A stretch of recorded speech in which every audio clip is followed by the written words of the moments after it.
Estamos de vuelta en ADN hoy y tal como está anunciado vamos a entrar de nuevo al tema del retiro del 10% de los fondos de pensiones, el segundo que se vota hoy en la Cámara de Diputados en sala, de ahí pasaría al Senado si es que se aprueba, todo indica que así será. Y queremos analizar el tema desde la perspectiva de un economista vinculado al mundo laboral, Fernando Carmona, que es economista, coordinador del programa de políticas públicas de la Fundación Fiel, que es la fundación creada por la Central Unitaria de Trabajadores para dar respaldo académico y técnico a sus propuestas y posturas. Señor Carmona, buenos días. Buenos días, muchas gracias por la invitación. Hay que apuntar que el economista Fernando Carmona es especialista en temas laborales, es miembro de la Comisión Asesora sobre Salarios Mínimos. Le ha tocado negociar ahí en años recientes esa discusión por parte de la CUT también con el gobierno. Integra el Consejo Nacional de Estadísticas e integra también la Comisión Nacional de Productividad. Fernando, bueno, ahí nos interesa la postura de ustedes desde el punto de vista laboral, a propósito del retiro del 10%, porque a primera vista, ¿no es cierto?, aparece como una necesidad, no solo a primera, sino que hasta en todas las miradas aparece como una necesidad urgente para millones de personas, pero al mismo tiempo los trabajadores, se nos advierte, ponen en riesgo el monto de sus pensiones futuras. ¿Cuál es en síntesis, la postura de ustedes ahí? A ver, mira, la postura nuestra es que en una situación normal lo que uno tiene que hacer con los fondos de pensiones es solamente pagar pensiones. Entonces, lo que nos dice el convenio 102 de la OIT es que esos recursos solo debieran tener un único fin, y eso es nuestra postura permanente.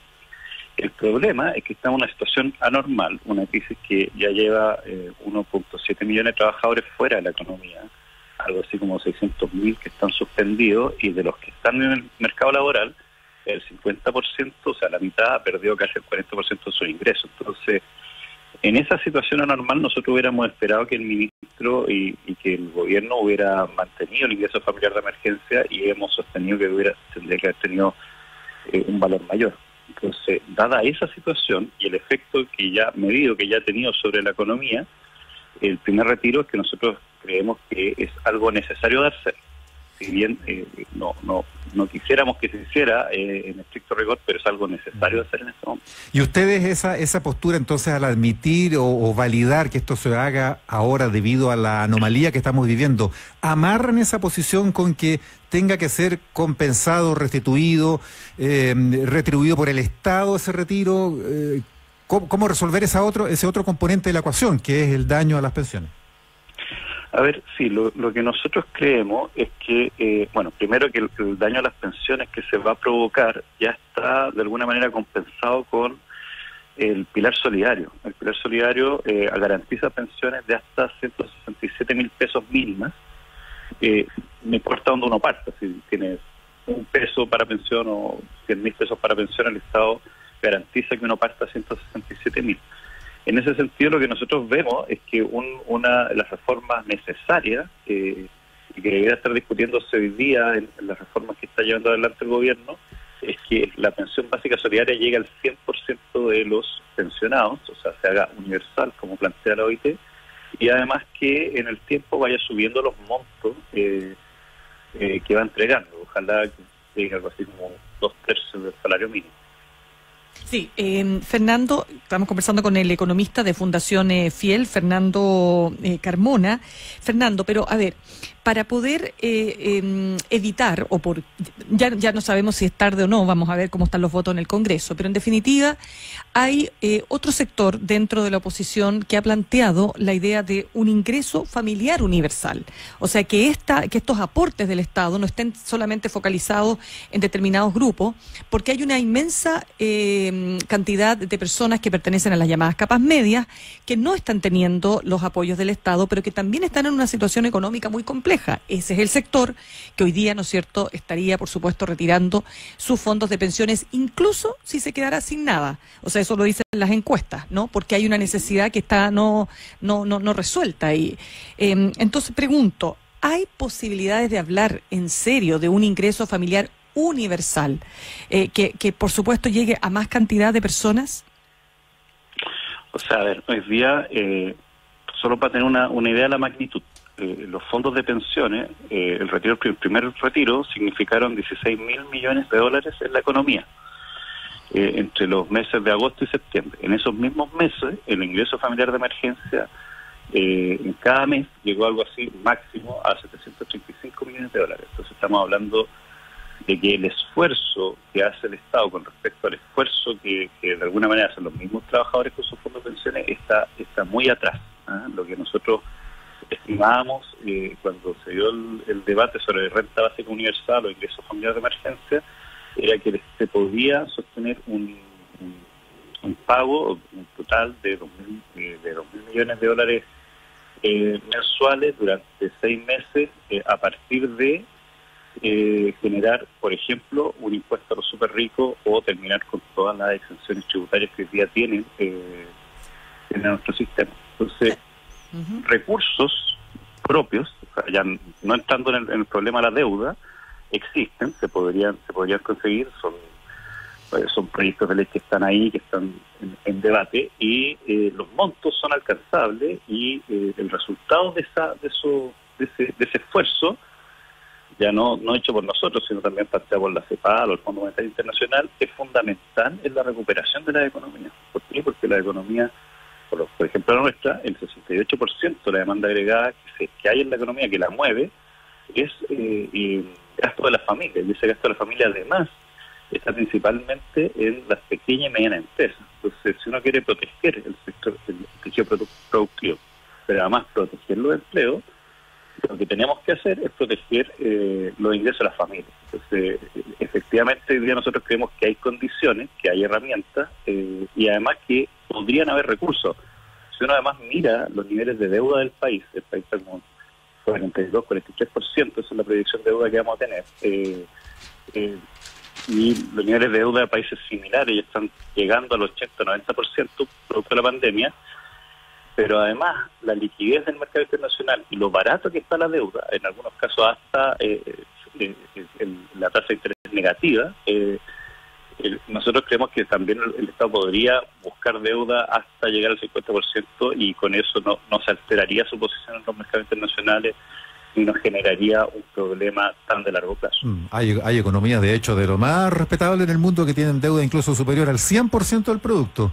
Así es. Ahora, señor Carmona, o sea, usted dice que aún sin recurrir a deuda nueva, habría mecanismos tributarios actuales o modificables, digamos, con proyectos más simples que una gran reforma, como terminar con exenciones y todo eso, financiar ese ingreso familiar de emergencia. Así es lo que le entendí, ¿no? Claro, hoy día lo que nos dice la OCDE en un informe que integraron en septiembre, que lo había pedido el mismo Ministerio de Hacienda, es que más o menos hay 3 puntos del PIB en exenciones tributarias. O sea, si nosotros pensamos, eso son como 9.000 millones de dólares. Pero además nosotros planteamos, bueno, como central, se planteó la posibilidad de armar un impuesto a los súper ricos, que se llamó, sí, que podría recaudar 4.500 millones de dólares anuales. Eso está súper debatido porque de la contraparte se argumenta que no funciona, que los otros países que lo han adoptado lo han tenido que desmontar después porque no recauda lo que se esperaba. A ver, la recaudación que nosotros estamos asumiendo es una recaudación que es súper conservadora. Si uno mira los países latinoamericanos, como Uruguay, Colombia, el impuesto lleva más de una década de aplicación y los capitales de esa economía no se han arrancado. Y los súper ricos siguen siendo súper ricos porque la tasa que se les impone no es una tasa que deprede su riqueza, sino que de alguna manera la contiene o la corrige. O sea, no llegamos en ningún momento a tocar la riqueza de esas personas, sino que de alguna manera lo único que vamos haciendo es tocar parte de la tasa de crecimiento anual que tienen. Entonces... No es expropiatoria de su capital. No, en ningún caso. Y cada vez que... O sea, y las tasas están puestas o estudiadas con respecto a economías similares a las nuestras y no se ha acabado la desigualdad dentro de esas economías, pero sí se ha corregido y eso creemos que es muy relevante. Aún así pareciera ser que esa disposición al ingreso familiar de emergencia no está en carpeta para el gobierno ahora, como que se está guardando posibles cartuchos, como dijo alguna vez el ministro de Hacienda, para una eventual segunda ola. En fin, eso como que no está, porque de hecho, o sea, vota hoy día y no hubo anuncios del gobierno. O sea, como que no habría más bien que dejar de lado eso y pensar que estos recursos que usted está planteando que existirían, de repente no sería más razonable empezar a pensar ya en focalizarlos para mejorar las pensiones. Y por ejemplo, ya que usted nos decía que la gente que se va a quedar sin pensión sí podría quedar cubierta por la pensión básica solidaria, es muy bajita y además va a aumentar el universo de gente que va a tener que recurrir a ella. ¿No sería mejor poner ahí esas fichas y mejorar la pensión básica solidaria y extender el universo de cobertura? Porque va a haber que extender el universo de su cobertura, ¿no? A ver, sí, pero a ver, nosotros tenemos una gracia que de alguna manera tenemos el 75% del Producto Interno Bruto ahorrado en fondos de pensión. Nosotros, si cambiáramos solamente de sistema, hoy día estamos en un sistema de seguros privados, es decir, cada cual saca la pensión que logró reunir con las cotizaciones de su vida laboral. Si nosotros pasáramos de un sistema de seguros privados a un sistema de seguro social, que es el que recomienda la OIT, que incluye, entre otras cosas, ahorro solidario, no necesitaríamos ni siquiera aumentar el pilar solidario para entregar mejores pensiones. El problema de las pensiones es que no tenemos mecanismos de solidaridad dentro del sistema que permitan mejorar las pensiones de toda la población. Si uno piensa que en pensiones se pagan anualmente algo así como 6.000 millones de dólares y nosotros tenemos ahorrados 195.000 millones de dólares, el problema que tenemos en realidad se resuelve con un cambio de sistema y no tanto con un aumento de cotizaciones.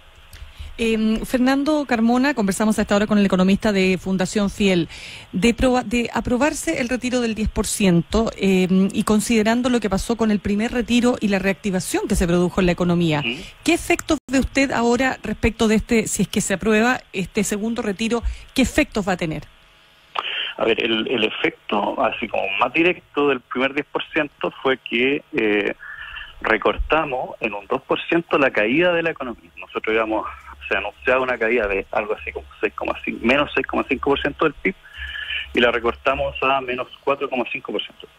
Entonces el primer efecto que debiéramos ver es que al menos se recorte en un punto más, o sea que la economía detenga su caída y que en algo así como menos 3,5% del PIB. Ese es el primer efecto, el más directo. El segundo es que crea empleo. Lo que nos dicen las encuestas del INE durante los meses de agosto y septiembre es que se crearon en total algo así como 300.000 empleos por este crecimiento económico. Pero sobre todo, como estos son recursos que se gastan dentro de la economía interna, vamos a proteger el tejido productivo. Nosotros estamos entrando en una situación donde ya se van a empezar a retirar los aportes a la pequeña y mediana empresa y probablemente vamos a entrar en una situación que de no producirse nuevos mecanismos o nuevas políticas públicas a favor de ellos, vamos a entrar en una situación donde van a entrar en cese de pago y probablemente vamos a ver de aquí en adelante varias empresas y pequeñas empresas que van a empezar a cerrar. Entonces, probablemente el retiro del 2% va a tener un efecto muy positivo sobre esas empresas y por lo tanto sobre el empleo que esas empresas entregan. El problema es que si no hacemos eso y seguimos dejando caer la economía, nos vamos a enfrentar a una situación muy parecida a la del año 82, donde nos tomó 8 años volver a la senda de Producto Interno Bruto que traíamos antes de la crisis. Entonces, la impresión que a nosotros nos da es que, si bien no nos gusta que se usen los fondos de los trabajadores para reactivar la economía, esta reactivación económica puede recortar en al menos 2 años la crisis que vamos a enfrentar. Bien, pues Fernando Carmona.